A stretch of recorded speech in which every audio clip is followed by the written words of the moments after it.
You guys in the mood to get started? Yep. All right, let's get started. Let's do the call to order. You're on. Start with which end do I start with? Either one, whichever one you want. Why don't you start with Joe tonight, Okay. today? Mr. Shepherd, Yes. Mr. Freeman, Here. Mr. Kelly. Here. We're all here. Okay, let's do the Pledge of Allegiance.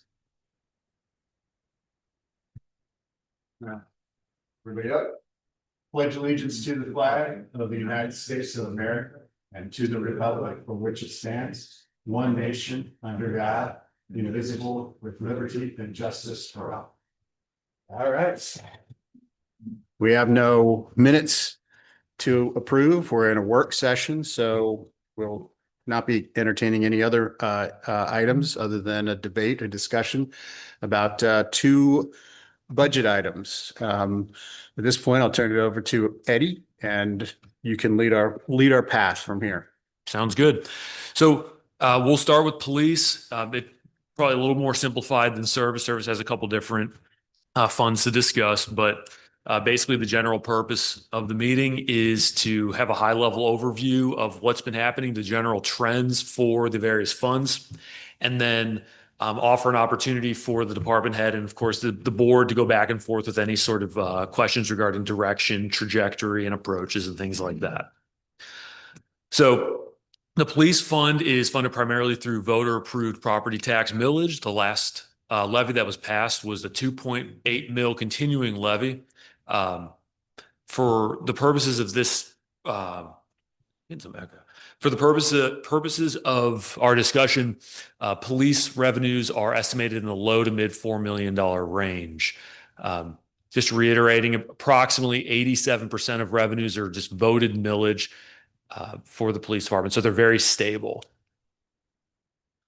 Again, we took a conservative approach in looking at these projections. We try and keep them as flat as possible. Again, 4.3 mil or 3 million for the next few years. This is the levy forecast graph. So effectively, as I know you guys are already aware, the expectation is that those revenues remain flat, but the expenses are continued in some form or expected to grow. And so that's what you see there with the orange line, that those expenses just continuing to grow. I don't hear feedback. Because if it doesn't bother anybody else, it won't bother me. All right. So salary and fringe, I know this is, again, not a surprise to you guys. Salary and fringe is the lion's share of expense for police, very similar to fire and pretty much all of our departments, the staffing and healthcare and those sorts of things. However, it should be noted that the police department does intend to get their staffing level back up to full staff levels, which is 18. Their target is by the end of this year, although it is an uphill battle, and Chief Broxman can speak to that.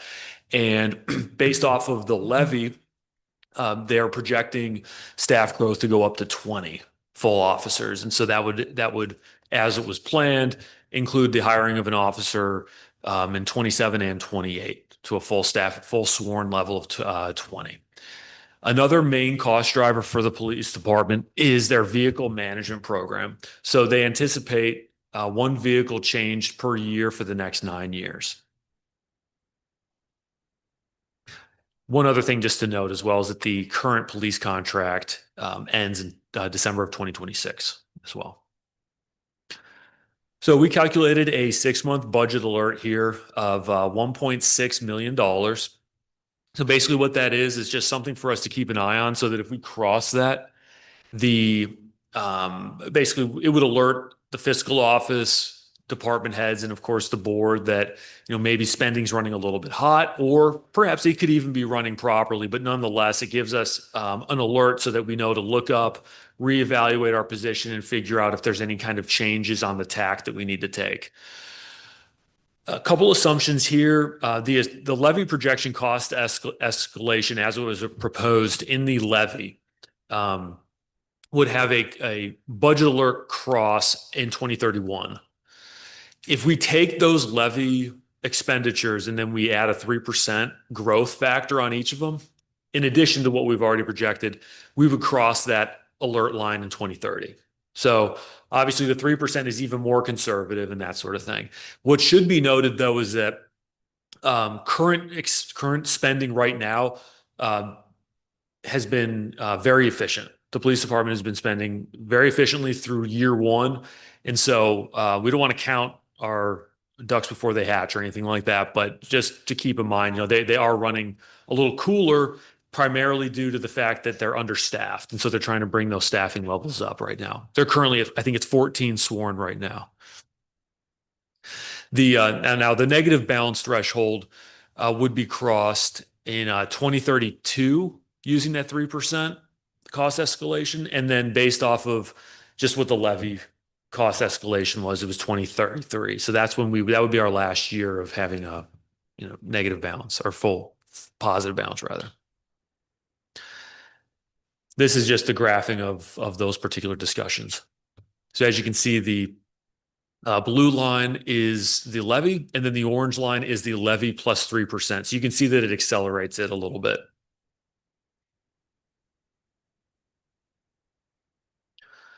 So just basic outlook, just reiterating some of the discussions that we've had. The actual levy itself would run through 2032, meaning in 2033 it would be negative under current circumstances. If we escalate it by 3%, it would move everything forward a year. We have a negative balance and sometime in 2032. 2031 would be the last. So again, the 3% is again taking the levy as projected and adding 3% on top of it as well. And so next steps here, I would basically just yield to you guys and yield to Chief Brockshman. Chief Brockshman can speak to what the core focus areas are, what the basically the culture of the department has been, where they're pushing resources right now, the focus on patrols, any upcoming items or questions that you might have as well. And also, not that it's overly pertinent, but one piece of information that we could discuss if you were interested in getting into it a little bit are just any potential strategies that we might have going forward. One strategy that we brainstormed just a little bit was that hypothetically, if we were to set a budget target moving forward that was $122,000 under the levy projection, for instance, and we were to kind of hold that line, we would be able to add an additional 2 years onto the levy. So if we stayed under budget target for around 122,000 a year for the next 9 years, we would add a couple of years onto the levy. And so we could run it even more efficiently than that potentially as clarity comes about. But as it stands right now, we're using the levy as a target. We're trying to stay under the levy as far as expenditures go moving forward. So otherwise, if you guys have any questions, we're happy to answer, or we can yield to Chief Brockshman. Chief? So as Eddie said, we are currently at 14 sworn, one full-time police clerk and one part-time police technician. We haven't been to 18, our authorized complement, in some time, dating back to last year. We lost 2 to retirement, 1 to another department. And this year, 1 female didn't come back from maternity. 1 officer went to BCI, and another is leaving at the end of the month for a medical disability. So with the first quarter of this year, we hired 2 officers at the step 1 rate of the pay scale. They are with their field training officers for 3 months before they get cut loose.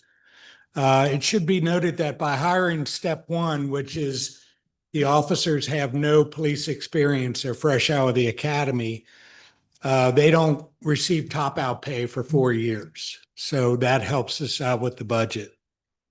We have been backfilling the shortages with schedule adjustments and the payment of overtime. So I'm in the process of hiring 4 officers right now. They are in the various stages of the employment process. It takes about 3 to 4 months to get someone hired from the initial interview through the last step, which is approval by the trustees. I plan on keeping the police technician position as a part-time position. And one thing that's important here is for the last 20 years, we have detailed a officer to the Claremont County Narcotics Unit. And with the staffing shortage, I recalled that officer to work uniform patrol. Now, since that time, I've always had a problem with the fact that we don't get any asset forfeiture money from the sheriff's office. Last year, our narcotics officer alone brought in close to $1 million in asset forfeiture funds with the sheriff's office. And again, it's always bothered me that we don't get any asset forfeiture. So I got together a few of the Claremont County chiefs that detail an officer to the Claremont County Narcotics Unit.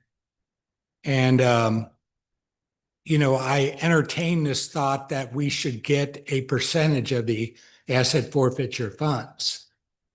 We had negotiations with the sheriff's office, and we didn't reach any kind of adequate percentage that they're willing to give us. So my thought is we are better served to have that position in uniform patrol or in our in-house detective unit versus the Claremont County Narcotics Unit, because most of their work, fortunately, is done outside of Pierce Township. Not to say that we don't have drug activity in this township, but it's not to the level of some of the other areas of Claremont County. So my proposal is to keep an officer out of the Claremont County Narcotics Unit and keep them in-house with our department. Regarding our building, we believe that we can stay in our current environment for 5 years or so. It's definitely not ideal, but we can make it work. We would like to see some improvements, however, with the bathrooms being redone. And we are in the process now of reconfiguring a radio room that we have to better use that space.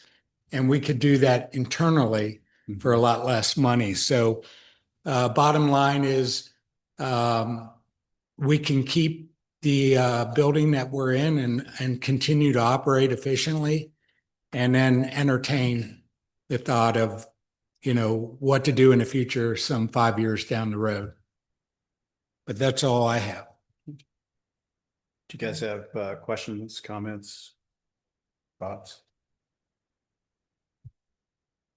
The layout you gave with the guy that you used for the county narcotics seems to make a lot of sense. Yeah. And I mean, residents do already pay taxes to the county for county services. Yes. They pay taxes to Pierce Township for Pierce Township specific services. So I mean, that seems to make sense. Now, if we got some kind of money back from what they were generating, and we could then use that to, offset some of the cost of that officer in the township, then that would make sense, but we're not. Yeah, and there's some thought that some of the police departments detail an officer to the DEA, right? And the DEA gives 20%, they take 20% of the asset forfeiture money, and they divvy up the rest of the money to the various agencies that help out. However, most of that work is done outside of Claremont County and in the city of Cincinnati and, within the region. And again, I don't think it serves the people of Pierce Township well, because most of those drug investigations, we're not going to see that officer. Right. So we were basically providing charity for the sheriff's office. Correct. Makes sense. Now, under the current circumstance, if we were to make a narcotics arrest, could we then use the asset forfeiture laws to our benefit? I believe so, but I would have to do more research into that. Okay.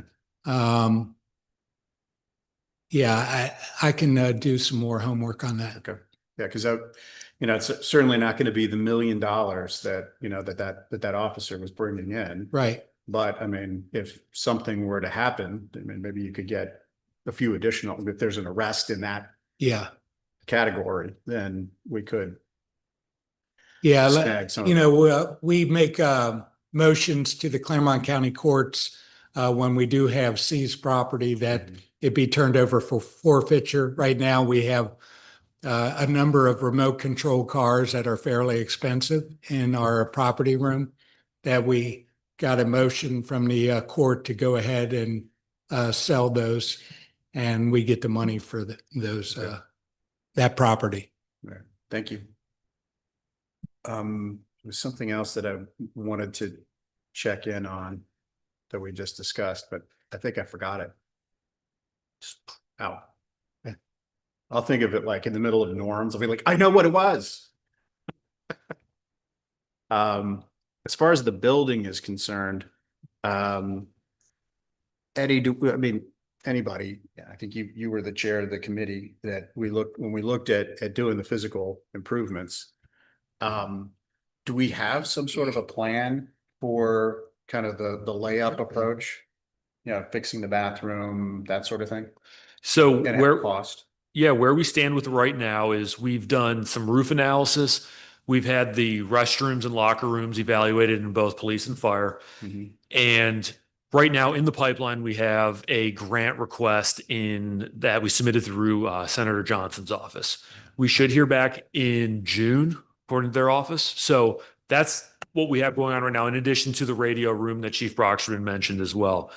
As far as a comprehensive, real cohesive plan that just directs all of it, outside of the facility evaluation, we don't have necessarily anything else. But what we started doing last year with the service department, they've done a really good job with it, is facility walkthrough. Mhm. And that pertains primarily to running maintenance items, not necessarily structural changes to the building or anything. The reason I ask is I'm just wondering if it makes sense for us to, now that we've narrowed our focus. So we're not looking at building a new building or, you know, that sort of thing. Should we then not maybe get a consultant or someone to start looking at how that physical improvement would work, and to get an idea of a dollar amount that we should be looking at? For instance, I mean, if we knew that it was only going to cost, you know, $2 million, and I know that's a lot of money, but we could theoretically start to take it out of the Prestwick TIF and bond against it so that we could get started sooner rather than later on those improvements. Just a thought. You guys. Yeah, that sounds like a good thought. And the consultant is always something that, even though I chaired the committee and I don't know how much money we spent on that, at least we have some kind of, we did cross some stuff off the list. We knew that certain things weren't going to be an option. We do have an idea of, if we were to put a joint facility in Amelia a few years down the road, how that might look and cost in an area. So it wasn't completely for naught, but with something small like this, is that something you may have an idea on 3 or 4 small projects within the department that we want to do, and an idea on the cost, or do we need an in-between person to sort of quarterback that as a consultant? That would be my own question. So maybe something like almost like a facility improvement plan Yeah. for the existing compound. Yeah. Yeah. Well, I also too, I'm sorry, but Yeah. I also kind of wonder if maybe who do we use for that, for the original Brandstetter. I mean, I wonder if they collected enough data in some of their walkthroughs that they could just very quickly and affordably just bundle it up and give us an estimate. That's a good question, and that's very possible because they did get a lot of data. Yeah. So Okay. yeah, that'd be definitely worth asking about. Because I don't really want, I mean, I know that you're trying to recruit new officers, and you know, we've got significant issues over in the existing structure. And, you know, I kind of want to address certainly the bathrooms, the locker rooms, you know, those sorts of things that need to be addressed that we've ignored, I think, over last, I don't know, 10, 15, however many years. But I'd like to maybe start to at least send a signal to our officers that we're serious about meeting the commitment that we're hiring new ones. We're bringing them in, we've got a commitment to, cover our offers. Mhm. So just a thought. I think that's a good idea. That sounds good. If we update the bathroom, a few other things, you're gonna have more access to people coming in, because they're gonna see that we're on the edge of improving Right. standards too. Right. It's gonna give us a little bit more growth too. So, I mean, I don't think the overall complete new design of everything's gonna happen, but we can make the best that we have here, improve the quality so that we all get a benefit. Right. And I don't know that we're, what was the total build for the, all the bells and whistles for a firehouse and I mean, we were looking at about $10 million or whatever for that, for that full facility. I don't know that we want to sit around and wait and say, well, when we have it all together, we can move forward. In the meantime, we still have, crappy bathrooms and we've got lockers and in toilet stalls and Yeah, and when we have it all together, time, whenever that is out in the future, could be Right. never. I mean, it's really contingent upon the voters and what their Right. willingness to pay, more in taxes. So, And I think we might as well figure out what the dollar amount is so that we can start to address that and see if, while the Prestwick TIF is available and still generating, let's see if we can, get something moving. Yeah, and even some of the smallest improvements such as bathrooms would have a huge impact on morale. Right. I took a tour last night of the Goshen Township. They have a new firehouse. It was, to say the least, a spectacular place. And I'm not picking on Goshen. I think the way they got it is because of a tornado. And I don't think we want to end up getting a new fire police facility based on a tornado. I'd rather not. But what was terribly frustrating is that the lack of commitment from some of their partners, particularly on the state. And I know you mentioned Terry Johnson is helping us out. My mom had a saying, and I'll just do this, and it's not 6-7 that I'm referring to. Wish in one hand. They're not going to come through. And so we have to do everything we can to save ourselves. The only helping hand that's coming is at the end of our sleeve. So we have to be thinking about that moving forward.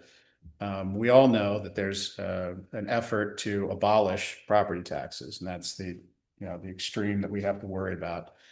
But I will also say that even if that doesn't happen, which there's a chance it won't, I will say that we still have to be thoughtful of how we're going to move forward, because both of the major candidates for governor have both said they're going to cut or roll back or whatever candy word they want to use.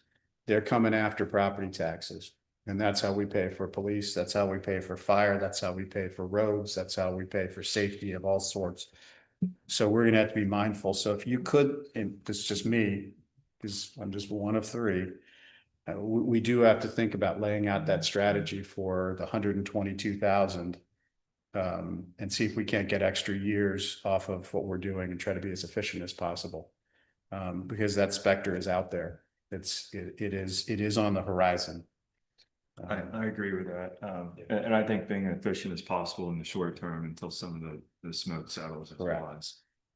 And I also would sort of like to see in each department, maybe a levy window where we create some sort of window of time, a year or 2 years, that we think would be the optimal time, at least as of now with the information that we have, Right. on when to go for a police levy, when to go for a fire levy, et cetera. And then that could be helpful too, in case some of us board members shuffle out or move around and somebody else comes in. They could sort of at least have a Yeah. framework for when they. A bit of a blueprint. Mhm. Yeah, I agree. Not that I want to, cut police or fire or anybody else. It's just, we may be in a position where we have no choice. Which leads me, and I'll bring it up under Norm's presentation, so I'll hold off. But I've got more. Great.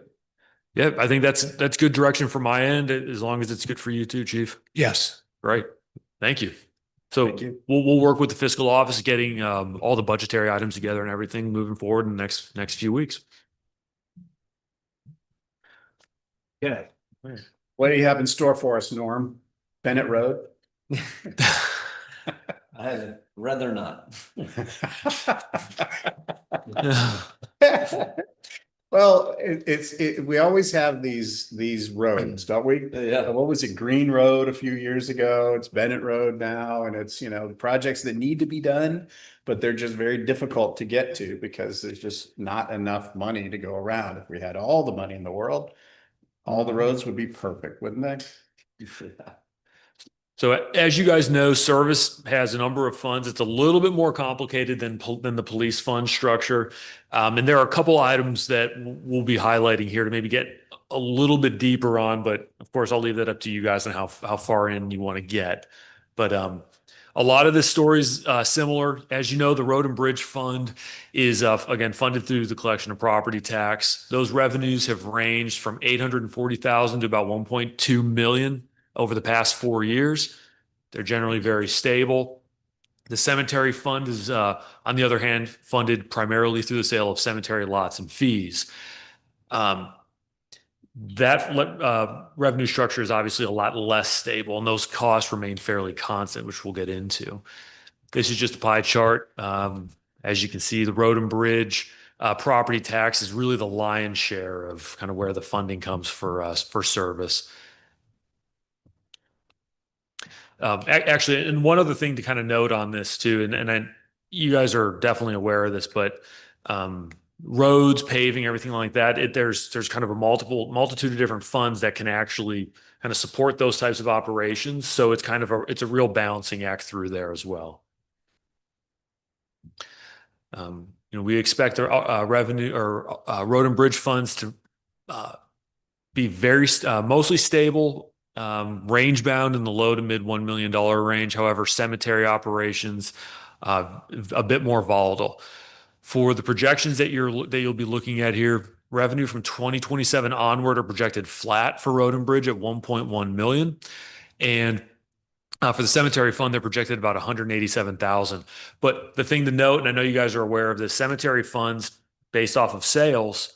So if we have a lot of activity there, we'll have revenue growth. If we don't have a lot of activity, we don't have a lot of revenue growth. In other words, what you're saying is the revenue from cemetery sales is dead. Don't laugh. It was a dumb joke.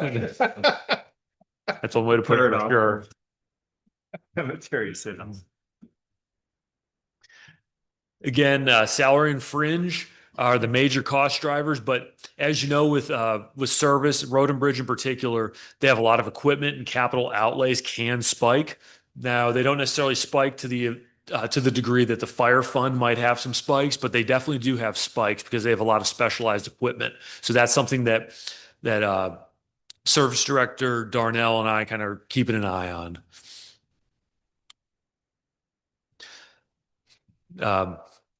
The same thing goes for the cemetery expense as well. A lot of it's usage, but again, there's equipment that goes through, and there's a lot of equipment expenditure that has been placed on the cemetery fund in recent years. One thing to note, and you'll see this on in the graphing as well, we've seen sharp declines in the cemetery fund balance. So that's probably something that we really need to focus on, and we have some strategies that we would love to get your opinion on, and that we've also run here as well. In particular, the cemetery burn has been between $28,000 and $38,000 from 23 to 25. So that's about how much we're eating into the balance. As you can see, and this is an old story for you guys, but I just have to say it, expenses continue to grow, whether that's inflation, basic maintenance, grass growing, that sort of thing. That's just what happens in service.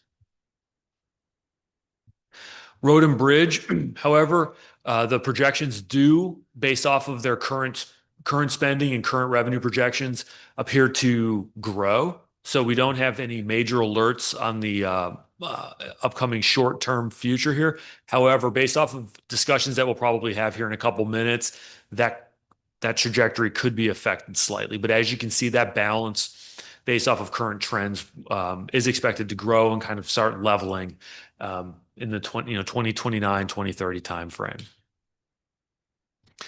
This is the not so fun part. As you can see, based off of current spending approach is the cemetery fund is for lack of a better term, kind of nosediving.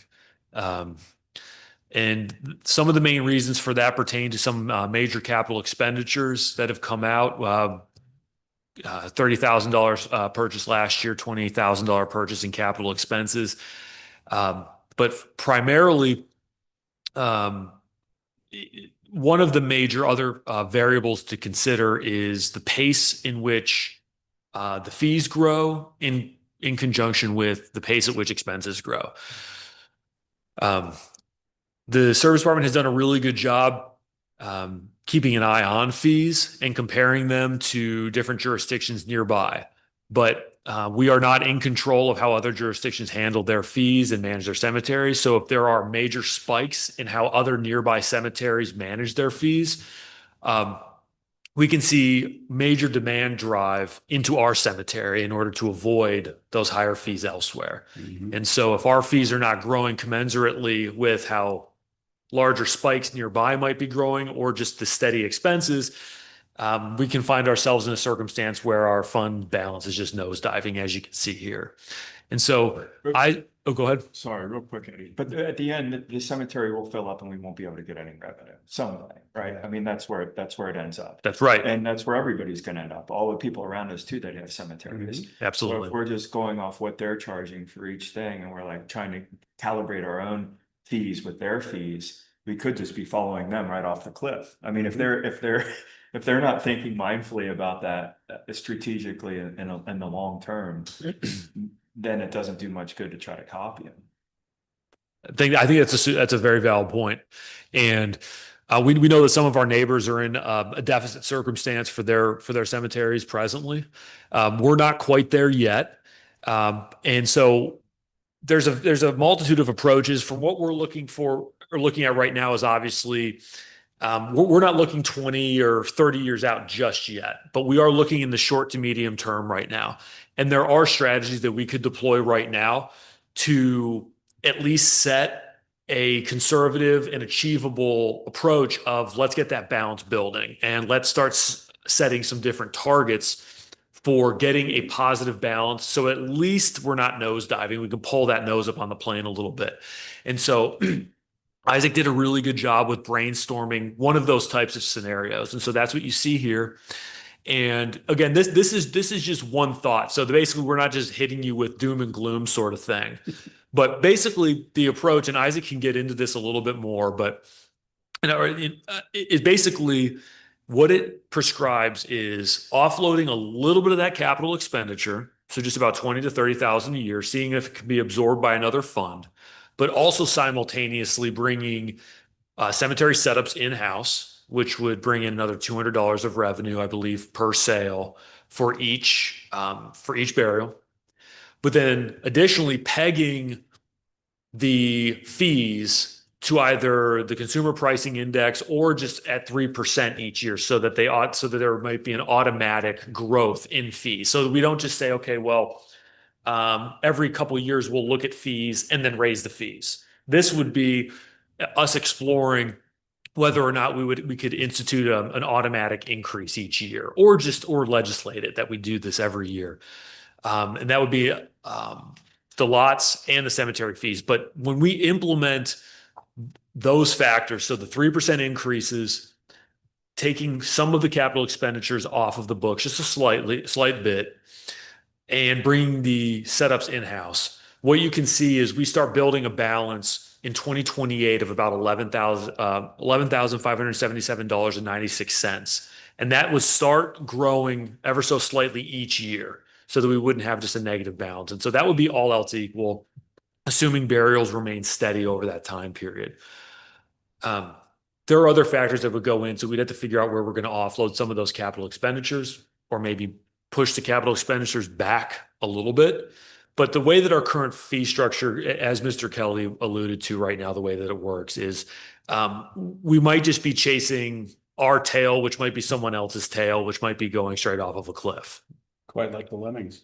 Yeah. So, but with this, this would maybe be an approach where we really take control of how we approach spending and setting targets. Just out of curiosity. Yes. When you do the service work for the burial, excavating, for lack of a better term, the hole, and then closing it, how much are we traditionally charging for that service? Opening and closing, oh, Oh, that's a better way to put it. I think it's $750. Seven- $750 is what we charge for opening and closing. Having just gone through that, I can tell you that private cemeteries are charging upwards of $2,000 just to close. So we're on that side, we're way below. Yeah, and I to piggyback on that a little bit, is that 750 accounting for overhead, or is that just direct cost? So is that the cost of the labor for that particular guy to dig the hole? I don't know if he's doing Yeah, it that's the by hand, but Yeah, that's the- all, right? So you're not taking into account the cost of the building, your guys' operational expenses, any of the overhead. That's just 750. I mean, Yeah, that's not, I would argue, let's go take a look at private cemeteries and see what their costs are and get close to it. And as where Nick is headed, I agree with, take into account all of our expenses associated with it. I mean, I can, like I said, having gone through it just recently, I know that it costs $2,000 just to close. So we're we're a real bargain. And to be honest, I mean, I don't mean to be rude here, but I mean, how many years do we have left in the dealing with this cemetery? We have 9 years at the pace we're going. So, I mean, there's an argument to be made that if our prices are outlandish, so what? Go to Batavia, go to UT. I mean, because at the end of the day, this is going to close up, right? This cemetery is going to be full. And then from then on, it's going to be us doing just complete maintenance. So it's going to be nothing but red line for the rest of eternity. I got another death joke in. One thing too, I know that we're very proud of all of our staff, Yeah. but we do continue to get, and this might even be anecdotal, but we actually had someone, I believe that they worked for Gate of Heaven for a number of years, come in, and they actually mentioned they were kind of blown away by the quality of our cemetery. And it's from the little details of like the sod program that they have in place that was totally voluntary. And it was an efficiency that they were putting in place as far as everything that went even to how everything was manicured, the respect that staff give. So really, when we talk about like everyone's, wants to deliver A+ service, we really do hear it frequently. And it's hard to kind of track because some of it's anecdotal, but the service, I mean, we have people who are choosing to come here because they know that things are cared for in a very particular and professional manner. Right. And I don't want to change any of that, but what I'm trying to say is that if we're a great bargain too, 100%. but we're giving A++ service, I mean, we probably should, up those fees in order to cover that A++. yeah, and Eddie's creating kind of a justification to Yeah. do so as well, because of the value, if you look at it from a value perspective, Right. we actually have probably a better quality product. Yeah, and it was one thing too, like as someone who hasn't worked in service, for instance, like the value of the sod, it's something you might not ordinarily think of, but it sets very quickly. Mhm. And so it comes in, matures very quickly, and everyth's stable in place. And I think that really resonates with people, that they can Right. see that there's a lot of thought and diligence put into these things. But so, And I'm all for, the undercutting the 2,000, that's fine, but somehow I think yeah. between 750 and 2,000, there's a real opportunity that we could realize. I agree. One other kind of major high level item we'd love to get you guys' opinion on is the gas tax outlook. It looks pretty dire, but this is a little bit more manageable for a different set of reasons. So this is the primary fund that is used to do our paving. And so the way that some of the paving had been done was there was kind of a number set and an expenditure set, and the fund has been basically spent, expenses have been outpacing the revenues, obviously. So this past year we had a great savings in paving. I think we paved just around 2 miles, 2 lane miles. Might have been between 1.5 and 2. I believe. 1.5 or 1.3. Okay. And so one other thing to consider is there's a couple of approaches that we might need to consider here is reviewing our entire paving approach, how we quantify what we want done, and having the board set some basic targets. Right now, we're targeting degraded lanes and that sort of thing. And we've also begun discussions on approaches similar to how maybe Anderson Township does paving, where one year they'll do curb and gutter, and then the next year they'll do paving. And so each year they kind of alternate. There isn't kind of a race to pave is what we do now. We're basically all in the same year. We do the curb and gutter for the roads that we will then be paving. And so everyone's energy is kind of funneled right into those types of things. And so there's some different approaches we could take, but ultimately the road and bridge fund might be able to absorb some additional expenditures, which we get into, but we're noticing some of that as well with permissive, where some of our expenses are starting to outpace our revenues a little bit. And the fiscal office did a really good job on this. Based off of current assumptions, the road and bridge fund could do some absorption right now. For instance, in 2027, it could absorb another $75,000, followed by 50 and then 25. But again, that isn't quite a sustainable approach to it. And ultimately, we're more or less looking for guidance from this board on if we'd like to maybe review how we make some of those paving decisions, for instance, because it is probably the largest expenditure that road and bridge sees. And one additional side satellite conversation to keep in mind too is we've spoken with our consultant, American Structure Point Engineering, about perhaps investing in the analysis of our roadways a little bit more. So we can't just make money appear, obviously, and we can't make expenses disappear.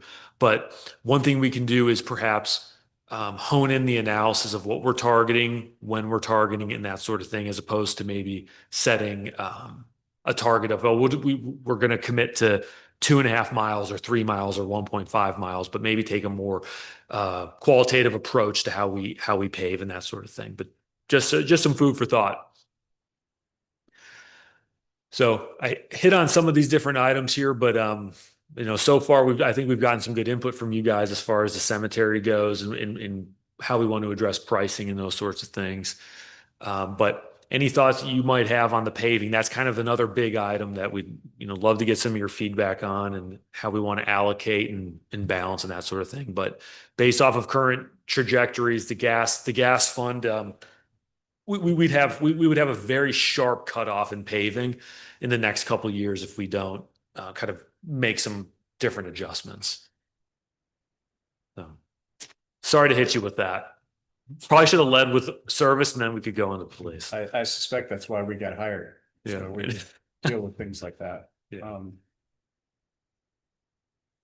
With the lack of, we know there's going to be a drop off in funding for the paving.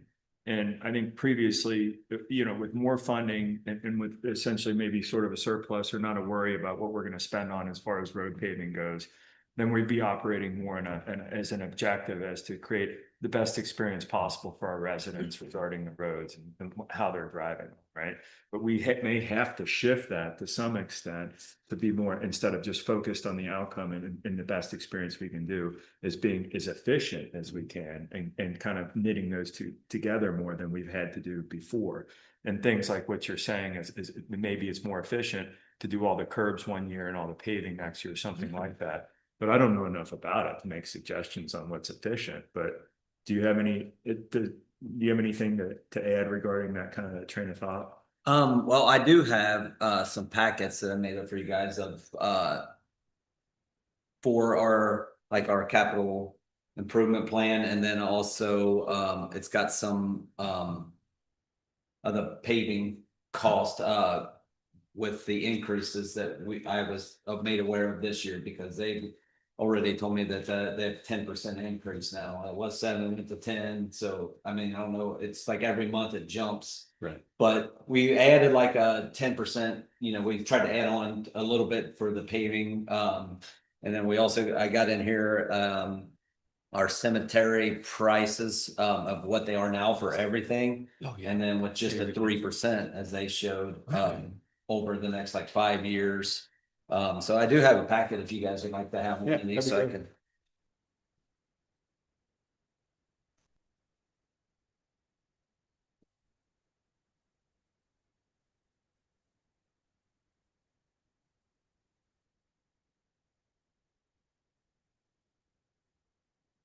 Thank you. Made me put my glasses on, dude. How many more cemetery plots we have left? Normal, how many more cemetery plots we have left? In years. Excellent. It's got it in there. And if you buy one right now, it's insider trading. Yeah. We kicked off the board. Yeah. So we have 729 still left to sell. Okay. But we have 2,299 that have been sold that are still open for burial. So we're still right around 3,000 probably still left total. I mean, we have, like I said, we only have 729 left available, but 2,300 about for that we got to bury for opening closing costs. So They paid any money for the space so far? so the ones that are sold are all paid for the plot. Okay. So yeah, those are the only income really on that is opening, closing, and then if there's a headstone footer, that's something in that line. So. But the paving thing, I kind of just went through and kind of just showed you guys on here is just about the price of the asphalt. On there, you can see some of the curbs. I kind of went out and measured most of these, and some of them was done previous, but how much curb is in need of repair on some of these roads and the actual cost of those. So there's kind of 3 different lines. We have 14 roads that are still D-rated roads, that are all in need of repair, or need resurfacing. So, I think there's 3 that doesn't have curb on it. So the curb is the big expense really when you go through to, you can do quite a few roads, but when you start throwing curb repair on there, it really knocks the how much roads you can get done. Lauren, let me ask you a question. In your current structure and how you currently do things right now, if you were to do, let's just say, pintail court that has a surface grade of a D but a curb grade of a B, and you were to do that next month, would you, under the current way that we do it, would you do both those? Would you just be doing the road and go ahead and do the curb as well? We do them all together, right? Well, you'd want to do the curb first. You do the curb because you got to dig out part of the front of the block. Okay, but you would do them both. Yes. Right? Yeah. That I'm starting to see why Anderson may decouple those 2 things. Yeah. I mean, why replace a B grade curb just because you have a D grade road? Yeah, we only replace what's bad. So the curb is rated B, but you can see there's only 15 feet of curb that needs replaced on that road. Oh, I see. So, Okay. but then you'll see some of them, I mean, like Oak Street is D rated. And there's a lot of bad curb. Still Meadow has C on here, but I think in the system it showed that was checked in 2023. So, and there's 635 feet of curb that needs replaced just alone on that road. I got you. I think it's hard to decouple. I mean, obviously, because I'm sitting here, and it's the surface that's the problem, because that's what is going to be the unsafe part for the driver. Mm-hmm. In theory, except for the way I drive, the curb should never come into contact with the car, right? So it's gonna be that surface. It's gonna be slick, it's gonna be potted, these are the things that are going to create the real problem for our residents, as you said, the experience. So and I'm looking at all these and they're all D but I'm looking across, I'm saying it's a B. And if I'm ODOT, which, I didn't used to be, but I used to be OKI, we looked at things like if it's a C, leave it alone.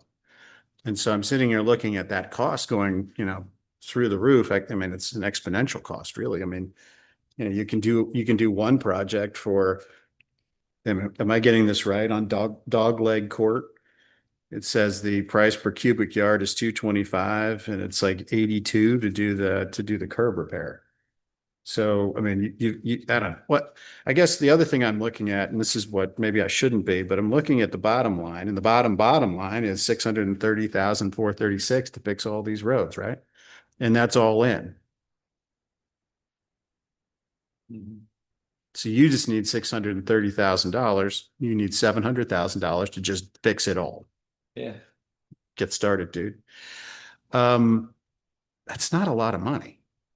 I know, but it is when you look at our revenue stream and the sources of our revenue streams, but 630,000 is really not that much money in the world of transportation, right? I mean, if I were over in UT, you'd probably add another zero on there, right? If I were in Anderson, you'd probably add another zero. So it's a $6 million price tag, not a 630. Why don't we just dig in and try to figure out where we're going to get $700,000? And that the discussion today is where are we getting $700,000? And just get it done, get 14 roads done. I know there's variability because the cost of the asphalt, because that, as you said, changes almost every day, particularly when we've got, gas prices going through the roof. The other problem that we're going to have too is that if gas prices are settling in at a upper fours or fives for a period of time, people are going to stop driving. And so they're not going to be pumping as much gas as they're currently pumping. So if that starts to dig in, that's an issue we need to worry about. But I would argue, why don't we take a look at that Prestwick tip, or not Prestwick tip, but take a look at the tip over at Walmart. We're sitting on what, 2 million at this point? Yeah. Is And it we're 2 million pretty- more than 630? Yeah, and we've already done some roads in that area out of that TIF, so we know we can do that. I would argue that every single one of these roads in theory could drive to Walmart. And that has been, I mean, other communities have used that as the rationale to tap into a variety of TIFs. Well, my only question, Norm, and I think it's definitely worth exploring and a good idea, particularly with the Walmart tip line. We can't use for much anything else, but to use the car analogy, your engine is your staffing and your ability to complete this work. I know some of it gets outsourced, and we are the ones stepping on the accelerator. Can the engine actually do that? Do you have any concerns if we were to get the funding for all this and your ability to actually deliver on completing all this work in 1 year? Well, the prices that's on there is outsourcing. That's so like the price of curb is for having outsourcing the curb. So if we are able to do curb in-house, it's drastically going to go down because the price, like I said, that's paying Jerkson or whoever's doing it, I'm sorry, that wasn't my question. What I'm saying is this is going to require coordination, effort, and man hours on your part, more so than a normal year. If you're going to do 3 times or 4 times as much paving as a normal year, do you have any concerns in your ability to handle that from your perspectives? I definitely say we're a little shy on help as far as that goes. I just thought it was a question worth asking. No, it is an extremely valid question because, why don't you just walk down to Craig and see if there's a fire hose you can drink out of, because I bet he's got one. But, I think we could take a look even if we didn't want to take every dime out of the Walmart tip, perhaps you do a capital bond and go out for 4 or 5 years and make this it's a goal, right? The challenge goal is let's get all 14 of those done, curb, gutter, everything, get them done in 5 years. paid off, done. When we get that project done, maybe toss in a little bit more so that we can get a little closer to your 4,700,000. Your 6 year, this is a 6 year goal, right? Because one of the things I get tired of is we're chasing a mile to, we keep chasing, these tiny little increments for a huge sum of money. Why don't we try to get rid of them? The big ones, get rid of them so that we're not chasing an inflation rate over that same period of time and just get it done, whatever the cost is now. And I know what you're gonna say. I know what you're gonna say. You're gonna say, what if inflation goes down over the next 5 years? Because that's the way you think. But you already made the sale. I was gonna say, I agree with you. It's just gonna be more cost effective. No, I agree with you. I was just, my comment was more of testing feasibility and ensuring, but it could be done in parallel. Yeah. With the exploration of the financial aspect. This would be more cost effective if it's done in one shot as opposed to piecemeal it together. So would think this it's a great presuppose, just because this is a unique approach, I would say, very creative. Would we basically be under the assumption that, okay, so we're going to pave like one outlay every, 3 years or 5 years. And then in between would probably be the pure unplugging and patching and like fixing imminent issues. But under this approach, it would be maybe it would be a 15-year outlook. And it's like every 5 years we do 14 roads, or is that kind of where you're aiming? What I would ask you to look at is, and I presume that this is your list of the worst of the worst. These are our toughest challenges. That and you thought I was gonna say Bennett Road, but I wasn't. That and Pond Run and what was the other one we took? West Concord. West Concord. Why don't we toss those all in, see what that price is? Let's do some math. And see how much that's gonna come to all in. And then we look at the revenue that's in press, I want to say press, right? Revenue that's in Walmart. And see if we can use that money to pay down a bond. So then we're fronting money. There could be carrying charges. So let's talk about all that and what that opportunity cost is. Because if it's going to be a 5% interest rate, then, or we could just take it all out of the $2 million and just get it all done at once. With no interest rates, no chart, nothing like that. And we'll just take it out piece by piece. And but let's look at those options. Because now I'm like inventing it right as we sit here.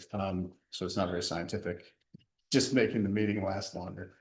So that way we can lay out a strategy that the trustees can take a look at and see if we can do a challenge of let's do 6 years. We'll get the worst of the worst off the books. I don't know what the mileage turns out to be on that. It's probably not a tremendous amount. But at the same time, we could be operating off of our traditional budget sources and get some additional mileage done just as we would. Make sense? So this would be, we would take this as a major projects capital outlay and just get it done. Perhaps we even where we leverage it through OPWC.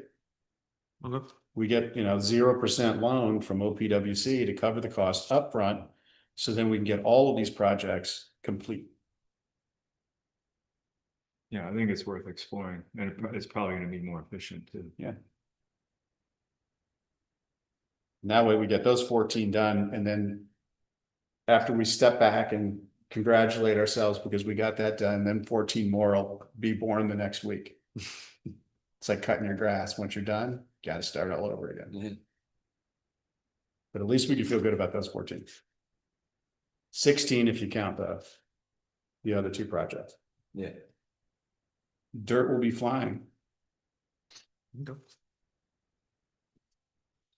Great. That's all I've got. I don't know if you have anything, Norm. I mean, you give us some marching orders.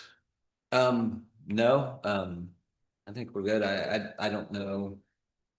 I just wanted to make you guys aware of the in-house ground maintenance. I know I reported on the administration and the park on how much we saved, but the guys finished up the cemetery, which was Quoted last year, our price was over $4,000, $4,311. And we did it this year for $460. So we've saved it, you know, by the time we're done, we will save over $11,000 just by us putting mulch down instead of paying that. So I thought that was That's good. That's very good. that's about all I got. Thank you. You guys have anything else? All right, Eddie, you have anything else? I do not. No, thank you. Let's see. So from here we go to the public comment, open floor discussion. Isaac, you got anything? There you go. Do you do that on your own? You just, no one else, you just go out with a wheelbarrow and, yeah, that's good. It's a good skill to have. It's a good skill to have. All right, so if there isn't anything further, then let's move to adjourn. I'll We make have a a motion to adjourn. We have a motion and a second. I'm not even going to discuss it. Roll call, please. Mr. Kelly, Yes. Mr. Shepherd, Yes. Mr. Fair. Yes, we are now adjourned. Our next meeting is June 10th of this year. I don't think I included this, but these are a couple of the pictures of the race. You can't really see how they're set down, but you can kind of see the crack and where we've